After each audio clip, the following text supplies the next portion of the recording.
Hello everyone, I welcome you all at Adhishthana इसमें आपका स्वागत है बच्चों। This is lecture number 74 of 1.5 year current affair series. This is very very important. आप सबको इसकी इंपॉर्टेंस पता ही है, राइट। प्रीलिम्स एग्जामिनेशन पास आ गया है, पर प्रीलिम्स एग्जामिनेशन को ही पास आने दो सिर्फ, ठीक है। एंजाइटी, डिप्रेशन, टेंशन, फेंशन, ये सब चीजें दूर रखो।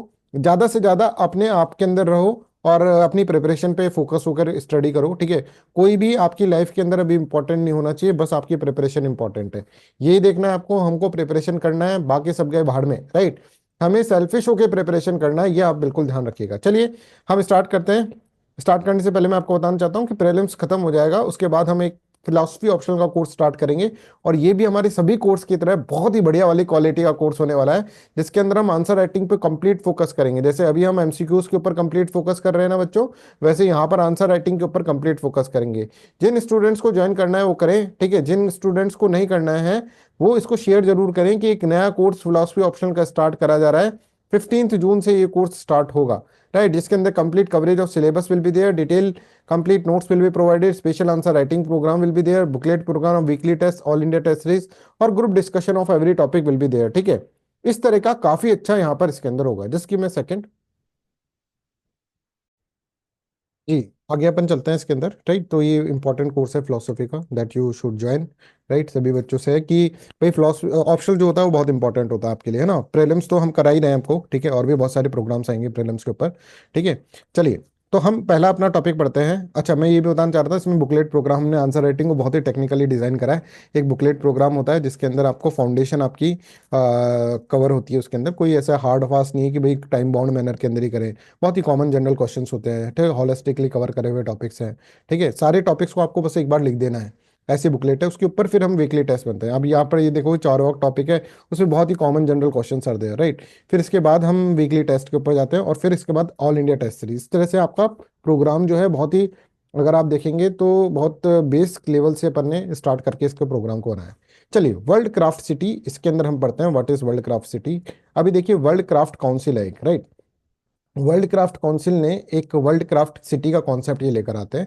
अभी श्रीनगर है ना, भारत की वर्ल्ड क्राफ्ट सिटी बनी है। Srinagar is the fourth in the number, मतलब पहले से 3 सिटी हैं और श्रीनगर बन गई चौथी सिटी। तो कौन कौन सी 3 सिटी है ये भी अपन को याद रखना होगा। एक तो भैया मेरी ही सिटी है, that is known as Jaipur, ठीक है। एक है ममलापुरम, लापुरम तमिलनाडु की, ठीक है। जयपुर राजस्थान, ठीक है। ममलापुरम तमिलनाडु, और मैसूर, मैसूर, ठीक है, ये है अपना कर्नाटका के अंदर, ठीक है। तो ये 3 सिटी जो है ये पहले से वर्ल्ड क्राफ्ट सिटी के अंदर काउंट होती थी। अब एक और सिटी आ गई है, that is known as Srinagar. Srinagar is also world craft city. तो वर्ल्ड क्राफ्ट सिटी का मतलब क्या होता है? वर्ल्ड क्राफ्ट सिटी का मतलब ये है कि जो ऐसी सिटी जो कि क्राफ्ट, है ना, क्राफ्ट के अंदर, जिसके अंदर बहुत सारे क्राफ्ट पर्सन है, ठीक है, जिसके अंदर बहुत सारे आर्टिजन्स हैं, राइट। ऐसे, है ना, जैसे ब्लू पॉटरी जो है that is very famous in Jaipur. Blue pottery जो होती है वो बहुत फेमस होती है। ऐसे ही यहाँ पे ममलापुरम में टॉयज जो होते हैं दैट आर वेरी फेमस, ठीक है। और यहाँ पे मैसूर के अंदर भी कुछ कुछ फेमस होता होगा। तो यहाँ पर देखिए, क्राफ्ट के अंदर ये सिटीज जो है ना, that are having excellent dimension है इनके अंदर, क्राफ्ट के अंदर। तो इनको क्राफ्ट सिटी बोल दिया। इतना अच्छा है कि इनके अंदर इनको क्राफ्ट सिटी यहाँ पर बोल दिया गया है, राइट। तो I hope this is clear to everyone what is craft city, ये समझ में आ रहा है। और क्राफ्ट सिटी के अंदर कितनी सिटी हैं? 4 सिटी ये अपन को याद करना है, Jaipur, Mamallapuram, Mysore as well as Srinagar, right. ये 4 अपन को इसके अंदर याद करना है। अभी करता कौन है ये काम, करता कौन है? ये तो बहुत फालतू का काम लग रहा है सर। नहीं नहीं भाई, क्राफ्ट जो होता है that is also very important, ठीक है। इन कल्चरल डायमेंशन के अंदर भी बहुत इंपॉर्टेंट होता है और एस्थेटिक डायमेंशन के अंदर भी बड़ा इंपॉर्टेंट होता है। इसको करने के लिए वर्ल्ड क्राफ्ट काउंसिल जो होती है ये यहाँ पर रहती है, world craft council, right. World craft council जो है एक तरह से एनजीओ है, नॉन गवर्नमेंटल ऑर्गेनाइजेशन।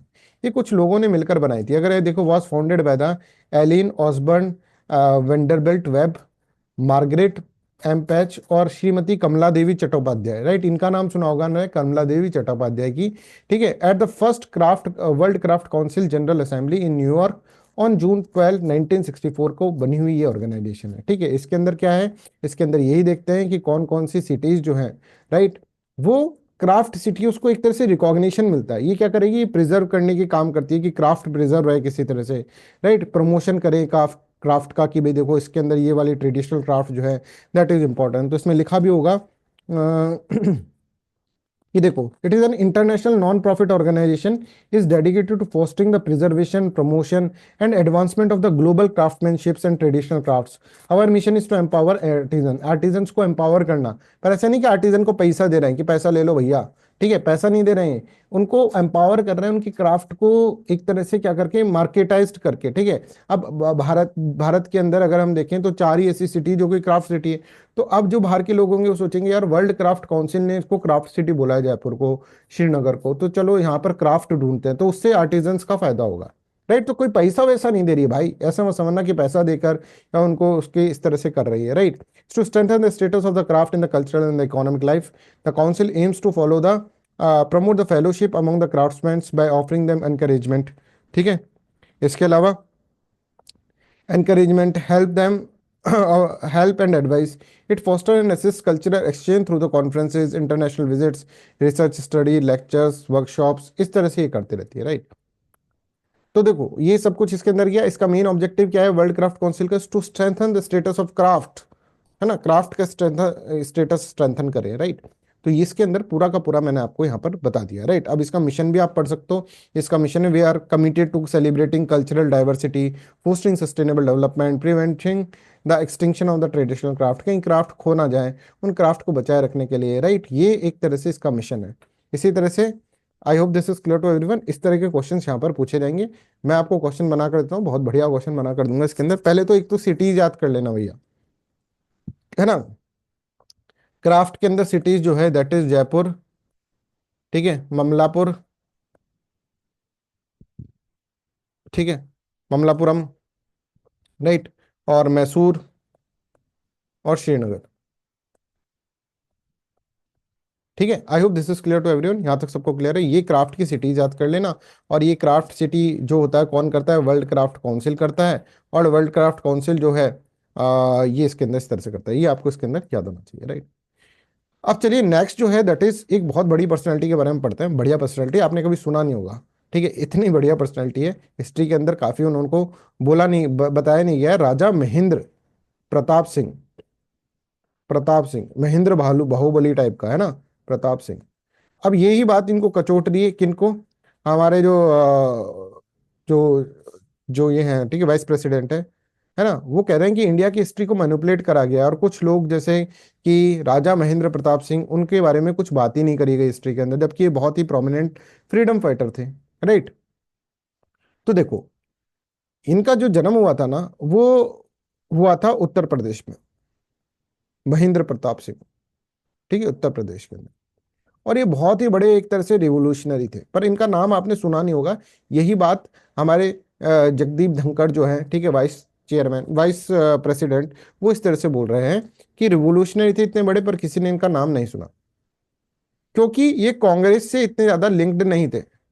हाँ, एक बार 1906 के अंदर इन्होंने कांग्रेस के सेशन के अंदर पार्टिसिपेट करा था, बस उसके बाद ये इंडिपेंडेंट रिवोल्यूशनरी की तरह ही रहे, है ना। तो इन्होंने काम बहुत अच्छे अच्छे करे, ठीक है, अगर आप देखेंगे तो काम इन्होंने बहुत अच्छे करे।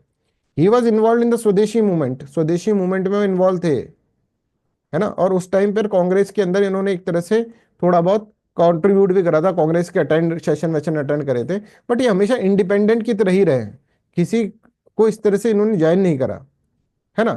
फिर हम देखें कि वर्ल्ड वॉर फर्स्ट के टाइम पर ही एक्टिव हुए थोड़े, और उन्होंने देखा कि भाई वर्ल्ड वार फर्स्ट के टाइम पर वही अंग्रेज जो है संकट में है, तो संकट में हम उनको और संकट में डाल दे। तो ये काबुल गए थे, काबुल, अफगानिस्तान। ये गए, बहुत बहुत अलग अलग जगह गए हैं। देखो जैसे हम देखते हैं हमारे सुभाष चंद्र बोस जी हैं, वो जापान गए थे, जर्मनी गए थे, है ना।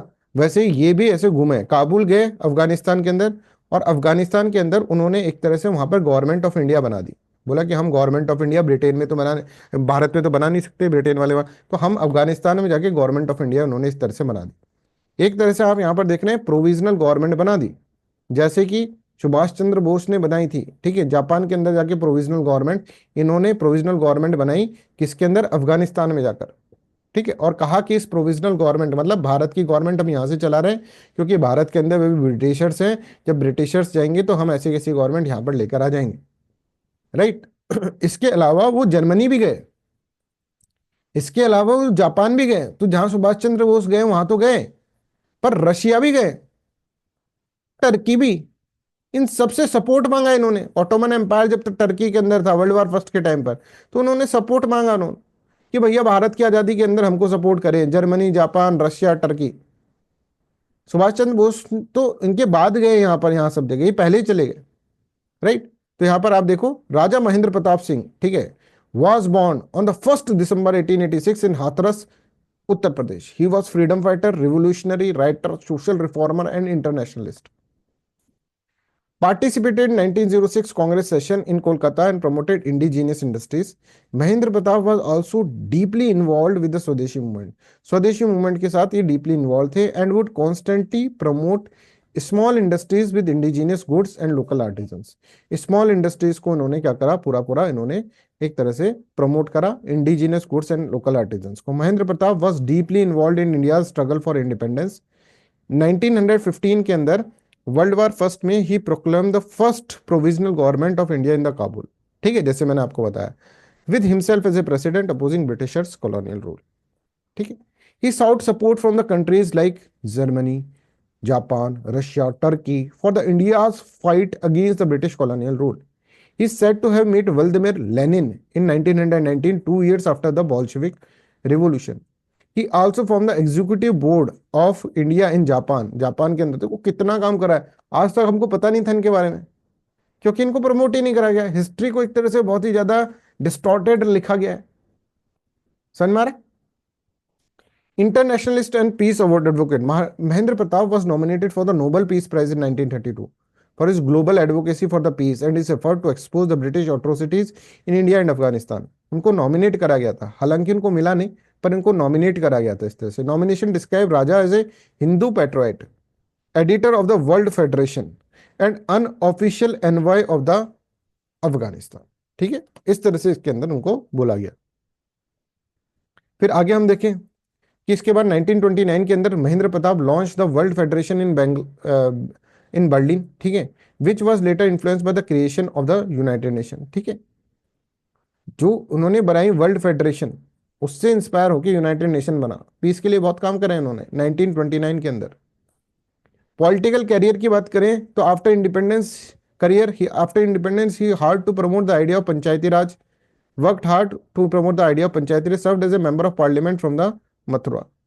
Legacy remembered for his crucial role in India's independence movement, especially through the international diplomacy. देखो डिप्लोमेसी तो तगड़ी करी थी इन्होंने, कहाँ कहाँ नहीं गए, ठीक है, हर जगह जाकर उनसे सपोर्ट मांगा कि ब्रिटिशर्स को यहाँ से भगाओ, इस तरह से। चलिए नेक्स्ट अपन पढ़ते हैं, दैट इज बीएसएफ के बारे में पढ़ते हैं। BSF is very very important, border security force, border guard Bangladesh. अभी देखो क्या हो रहा है, बॉर्डर सिक्योरिटी फोर्स और बॉर्डर गार्ड बांग्लादेश आपस में बात कर रहे हैं। अभी देखो 1 साल के अंदर ही बहुत सारे हमारे जो बीएसएफ के जवान हैं जो बांग्लादेश के बॉर्डर पे खड़े रहते हैं, उनके अंदर 69 लोग इंजर्ड हो गए। वहाँ के जो लोग हैं वो हमारे जवानों को इस तरह से एक तरह से अटैक करके भाग जाता है। तो उसके बारे में बात करने की यहाँ पर बात हो रही है। तो बीएसएफ क्या है, बॉर्डर सिक्योरिटी फोर्स क्या है, कब बनी, क्या इसका मोटो है, मोटो मतलब क्या इसका स्लोगन है, वो सब चीजें हम इसके अंदर समझते हैं, ठीक है। तो बीएसएफ जो है ना, एक तरह से सीएपीएफ का पार्ट है। सीएपीएफ के अंदर 6 ऑर्गेनाइजेशंस हैं, ठीक है, एक तरह से 6 फोर्सेज हैं, उसके अंदर से BSF is one of the force, border security force. 1965 के अंदर ये बनी। 1965 में क्या हुआ था, 1965 में आप देखेंगे पाकिस्तान से हमारा युद्ध हुआ था, तब जाकर हमने बीएसएफ बनाया, बॉर्डर सिक्योरिटी फोर्स, कि हमारी जो बॉर्डर है स्पेशली पाकिस्तान है ना, उसके ऊपर, उस वक्त पाकिस्तान दो थे, पाकिस्तान और आज का बांग्लादेश। तो पाकिस्तान और बांग्लादेश के अंदर हमने अपने फोर्सेज ये लगा ली, ठीक है। अभी भी आप देखेंगे तो पाकिस्तान और बांग्लादेश के अंदर, ये बांग्लादेश की बॉर्डर पे ये फोर्सेज अवेलेबल हैं, बीएसएफ अवेलेबल है, राइट। इसके अलावा कुछ कुछ जगह पर जैसे लेफ्ट विंग एक्सट्रीमिज्म जहां पर होता है, वहां पर ये फोर्सेस लगी हुई हैं। तो आप देख रहे हैं कि हमारी पाकिस्तान के साथ बॉर्डर और हमारी बांग्लादेश के बॉर्डर, उनकी जो स्टेट्स हैं, बांग्लादेश के साथ जो बॉर्डर करती हुई स्टेट्स हैं, राइट, उनके अंदर आप देखेंगे तो ये पूरा का पूरा फोर्सेस लगाया हुआ है, राइट। ये बताएंगे इसके अंदर, BSF is a central armed police force that functions under the union government. It was raised in 1965। BSF is deployed along the Pakistan and Bangladesh border. और अगर हम यहाँ पर बात करें तो ये देखिए, पाकिस्तान की बॉर्डर पे जम्मू कश्मीर, पंजाब, राजस्थान एंड गुजरात के अंदर बीएसएफ इज देयर। बांग्लादेश की बॉर्डर के अंदर, ठीक है, West Bengal is having the border, Assam, Meghalaya, Tripura, Mizoram, इसके अंदर BSF is there, border security force, right. I hope this is clear. अब देखो इनका क्या है, इनका अगर हम बात करें इनके अंदर, तो आगे हम चले इसके अंदर, तो मोटो है इसका ड्यूटी अनटू डेथ, डेथ होने तक की ड्यूटी, है ना, ड्यूटी करेंगे जब तक मर नहीं जाते, जब तक ड्यूटी करेंगे। One of the seven central arm police force, seven होती है ना, मैंने सिक्स बोल दिया था शायद, ठीक है, seven central arm police forces हैं, उनमें से एक है, led by the director general, DG, usually from the IPS, IPS के अंदर से इसका डायरेक्टर जनरल को बनाया जाता है। 1971 के इंडो पाक वार के अंदर इसने बहुत अच्छा रोल प्ले करा था। कारगिल वार के अंदर ऑपरेशन गंगा, जिसके अंदर हम यूक्रेन के अंदर से हमारे इंडियंस को निकाल कर लेकर आए थे, ऑपरेशन सद्भावना, जिसके अंदर अगर हम देखेंगे तो humanitarian civic action projects in the border area, right, ये सब चीजें हमको इसके अंदर देखने को मिलती है। 2021 में BSF jurisdictions was extended from 15 to 50 kilometre inside the Punjab, West Bengal and Assam. Punjab, West Bengal और असम के अंदर 15 से 50 किलोमीटर अंदर तक ये बीएसएफ की jurisdiction अभी 2021 के अंदर हमने इंक्रीज कर दिया है, राइट। चलो, नेक्स्ट इज सी बकथॉर्न, ठीक है, सी बकथॉर्न अभी न्यूज में थे, राइट, क्योंकि ये इनको एक तरह से लद्दाख के अंदर इनको एक तरह से जीआई टैग यहाँ पर मिला है, ठीक है, that's why it is in the news. तो सी बकथॉर्न क्या है, ये अपन इसके अंदर समझते हैं। देखो, सी बकथॉर्न एक तरह से ये जो होती है ना बेरीज, ये ऑरेंज कलर की बेरीज, ठीक है, बहुत टेस्टी होती है, आपने खाई हो तो कभी, है ना, और तो वहां पर लद्दाख में तो ऐसे लटकी रहती है बिल्कुल, है ना। मैं गया था एक बार जम्मू कश्मीर की साइड, ठीक है, तो उस वाले एरिया को मैंने देखा था जिसमें बहुत सारी ऐसे मतलब, फिर मतलब ऐसे जाओ और तोड़ लो, कोई भी पेड़ होगा ना, XYZ पेड़, ठीक है, वो इसका ही मिलता है वहां पर, क्योंकि ये है ना ठंड में उगने वाला पेड़ है। अच्छा, ऐसा नहीं है ठंड में उगता है, ये -40 डिग्री सेल्सियस से 40 डिग्री सेल्सियस तक का, +40 डिग्री सेल्सियस तक के बीच में रहता है, ठीक है। तो एक तरह से शर्ब है, shrub that produce an orange yellow coloured edible berry, right. In India it is found above the tree line in the Himalayan region, right. Tree जब खत्म हो जाता है तो फिर ये उगती है, राइट, पहाड़ों के ऊपर, generally in the dry area such as cool desert of Ladakh and Spiti. Himachal Pradesh it is locally known as चरमा, ठीक है, and grows in the wild in the Lahaul and Spiti and part of Kinnaur. Major part is covered by this plant in the Himachal Pradesh, Ladakh, Uttarakhand, Sikkim, Arunachal Pradesh, आप देख रहे हैं जहां पर भी पहाड़ है, क्योंकि पहाड़ के ऊपर जब जाओगे तभी जाकर ठंड पड़ेगी, इतना -40 डिग्री सेल्सियस पे भी उग जाती है। अच्छा, अभी इनके काम बहुत अच्छे अच्छे हैं भैया, ठीक है, काम कैसे सर, एक तो इसके अंदर विटामिन सी बहुत होता है,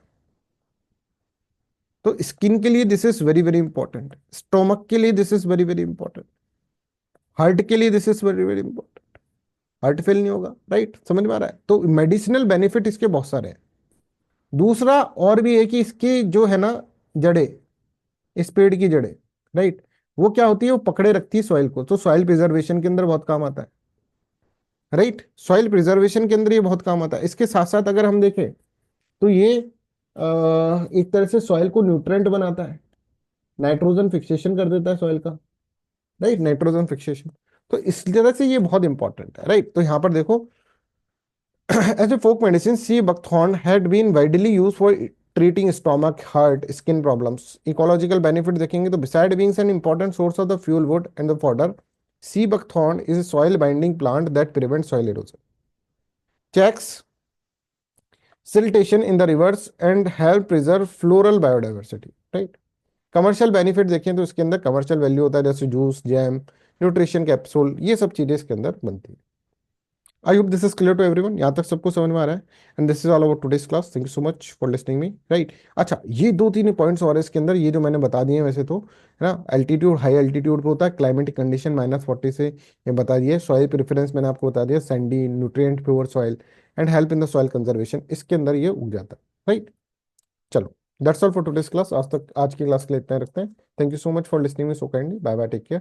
और बच्चों पढ़ो, और कुछ नहीं रखा है जीवन के अंदर, ठीक है, जब पढ़ोगे तो सब साथ होंगे, राइट, जब कुछ बन जाओगे तो सब साथ होंगे, अदरवाइज सब तुम्हारा मजाक उड़ाएंगे, ठीक है। समझ में आ रहा है कि आप तो उनके लिए, जिनके लिए आपने अपना एग्जाम बिगाड़ दिया, वो आपका फिर बाद में मजाक उड़ाएंगे। आप मेरी बात समझ ही रहे होंगे, इनडायरेक्टली मैं बहुत कुछ कहना चाह रहा हूँ, ठीक है, आप समझ गए होंगे। So that's all for today's class, thank you so much, bye bye, take care.